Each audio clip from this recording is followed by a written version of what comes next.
امکان دریافت اوپن ورک پرمیت ایرانیان برای کدوم دسته از افراد وجود داره؟ در ابتدا باید بگیم که ورک پرمیت ایرانیان چی هست؟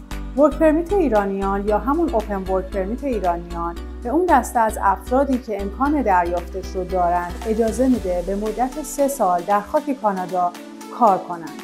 افرادی که امکان دریافت ویزای توریستی کانادا رو دارند، برای مثال اون دسته از افرادی که دعوتنامه دارند یا تاریخچه سفر قوی دارند و میتونن ویزای توریستی کانادا رو دریافت کنند، اگر تا تاریخ 28 فوریه 2025 امکان حضور در خاک کانادا رو داشته باشند، میتونن ویزای توریستیشون رو به ویزای اوپن ورک پرمیت تبدیل بکنن.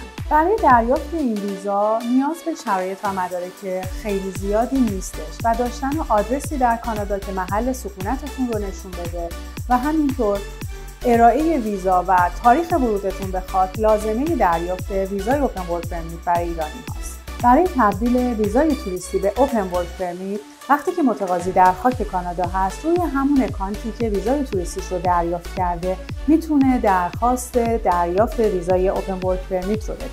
مدت زمان تبدیل ویزای توریستی به ویزای اوپن ورک پرمیت و دریافت اجازه کار 3 ساله در خاک کانادا از 2 هفته به بالا می باشه و شرایط در واقع سفارت کانادا تعیین میکنه که چقدر زمان ببره که این ویزا به دستتون برسه.